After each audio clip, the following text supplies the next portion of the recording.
সভার পাল্টা সভা, মিছিলের পাল্টা মিছিলে ইতিমধ্যেই বঙ্গের রাজনীতি একেবারে তপ্ত বলা যেতে পারে। চিরাচরিতভাবে অতীতেও আমরা যেভাবে দেখেছি একই রকমভাবে সেই দলবদলের পর্ব চলছেই।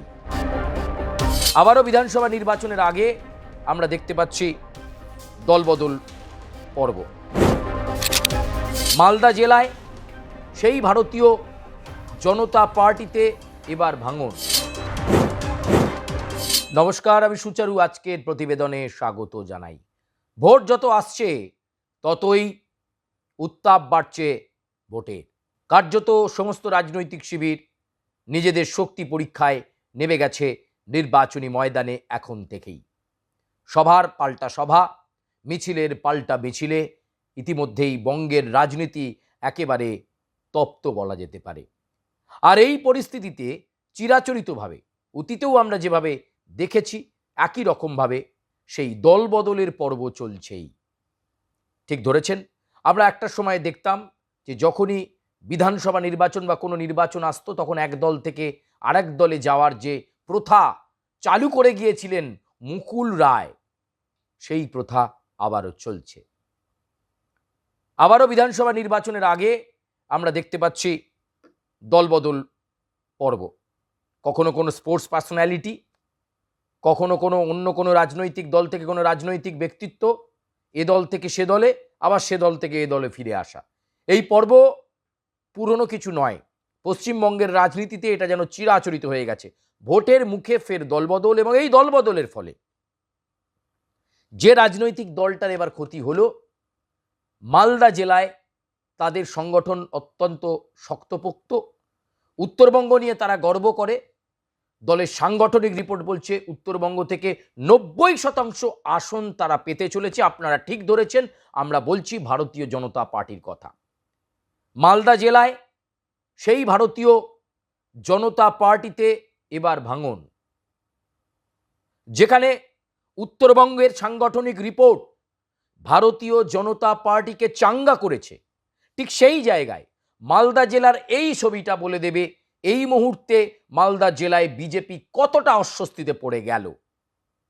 আমি বলছি 2021 সালে হরিশ্চন্দ্রপুরে মালদা জেলায় ভারতীয় জনতা পার্টির প্রার্থী মতিবুর রহমানের কথা, যাকে বিশ্বাস করে দল টিকিট দিয়েছিল।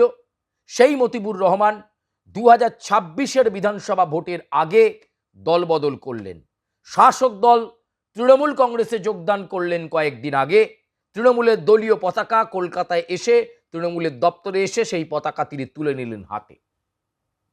মালদা জেলায় যথেষ্ট অস্বস্তিতে পড়ল ভারতীয় জনতা পার্টি।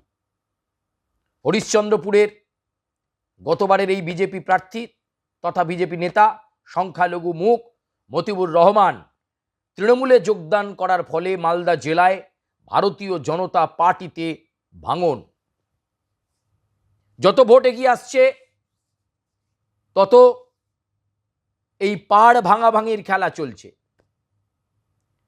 যেমনভাবে আমরা দেখেছি ক্ষিতি গোস্বামীর কন্যা কস্তুরী গোস্বামী আরএসপি ছেড়ে চলে গেলেন বিজেপিতে। আর এবার মালদা জেলায় বিজেপির বিশ্বস্ত মুখ মতিবুর রহমান যোগদান করলেন তৃণমূল কংগ্রেসে। দলের মধ্যে থেকে নাকি কাজ করা যাচ্ছিল না। মালদা জেলায় বিজেপির গোষ্ঠীদ্বন্দ্বের কথা সামনে এনেছে মতিবুর। এই মুহূর্তে যা ভারতীয় জনতা পার্টির কাছে 2026-এর বিধানসভা নির্বাচন লড়তে যাওয়ার আগে অত্যন্ত অস্বস্তিকর, এবং মালদা জেলা নিয়ে আবার ভাবতে হবে শুভেন্দু অধিকারীকে, সুকান্ত মজুমদারকে, শ্রমিক ভট্টাচার্যকে, এই যদি হয় সার্বিক চিত্র। ফলে সব মিলিয়ে ভারতীয় জনতা পার্টি যথেষ্ট অস্বস্তিতে মালদা জেলা নিয়ে। শুধু তাই নয়, উত্তরবঙ্গ বিজেপির কাছে এখন একটা শক্ত ঘাঁটি। দক্ষিণবঙ্গের থেকে 2021 সালেও উত্তরবঙ্গে ভালো ফল হয়েছিল। সেখানে এই ধরনের একটা ঘটনা, বিজেপি ছেড়ে তৃণমূলে চলে যাওয়াটা ভারতীয় জনতা পার্টিকে যথেষ্ট অস্বস্তির মধ্যে ফেলল। মতিবুর আবার বলেছেন শুধু তিনি নয়, আগামী কয়েকদিনের মধ্যে নাকি আরও কয়েকজন নিচুতলার বিজেপির কার্যকর্তা তারাও তৃণমূল কংগ্রেসে যোগদান করবে।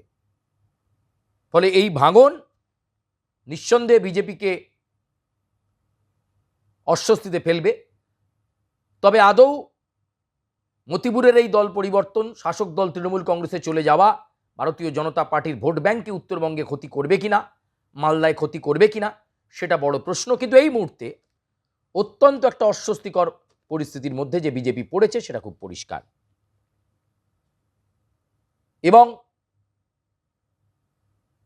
এবারে এই নির্বাচনে দাঁড়িয়ে দক্ষিণবঙ্গ নিয়েও ভারতীয় জনতা পার্টি নতুন নতুন পরিকল্পনা নিচ্ছে এবং উত্তরবঙ্গের ক্ষেত্রেও কখনো শুভেন্দু অধিকারী, কখনো সুকান্ত মজুমদার, কখনো শ্রমিক ভট্টাচার্য তারা ছুটে বেড়াচ্ছেন এবং এবারে নির্বাচনটাকে নিজেদের অস্তিত্ব রক্ষার লড়াই বলে ব্যাখ্যা করেছেন বিজেপির রাজ্য সভাপতি শ্রমিক ভট্টাচার্য। সেখানে দাঁড়িয়ে দলের ভাঙন রোধে বিজেপি কি চেষ্টা করে তার দিকে অবশ্যই তাকিয়ে থাকতে হবে এবং অবশ্যই ভারতীয় জনতা পার্টি তারা যে পরিবর্তন যাত্রা করছে, রাজ্য জুড়ে যে রথযাত্রা করছে, উত্তরবঙ্গে এই রথযাত্রার এফেক্ট কি সেটাও এই মুহূর্তে রিভিউ করে দেখবে দল। কেন উত্তরবঙ্গে এই ভাঙন হলো সেটাও রিভিউ করে দেখবার প্রয়োজন রয়েছে।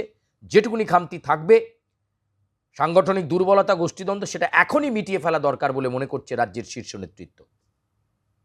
প্রয়োজনে উত্তরবঙ্গের নেতাদেরকে কলকাতায় সল্টলেক অফিসে ডেকে বৈঠক করা হতে পারে, এমনটাও কিন্তু বিজেপি সূত্রে আমরা জানতে পারছি। এই মুহূর্তে রাজ্য রাজনীতিতে আর কোনো দল পরিবর্তনের ঘটনা ঘটে কিনা তার দিকে আমাদের নজর থাকবে। অবশ্যই নজর থাকবে এই নির্বাচন এলেই এদিক ওদিক দোদুল্যমান অবস্থায় যে ঘোরাফেরা করেন যে সমস্ত নেতারা, তাদের অ্যাক্টিভিটির উপর আমাদের নজর রাখতে হবে এবং আগামীতে কোন দিকে কোন রাজনৈতিক সমীকরণ তৈরি হচ্ছে তার দিকে আমরা অবশ্যই নজর রাখবো। তবে আপাতত এ পর্যন্তই। আপনাদের বলবো লাইক করবেন, কমেন্ট করবেন, সাবস্ক্রাইব করবেন এবং সমস্ত মন্তব্য যে আমাদের প্রতিবেদনের সপক্ষেই হতে হবে এমন নয়। আপনারা আপনাদের সুচিন্তিত মতামত আমাদের কমেন্ট বক্সে শুধু জানিয়ে দেবেন। ধন্যবাদ।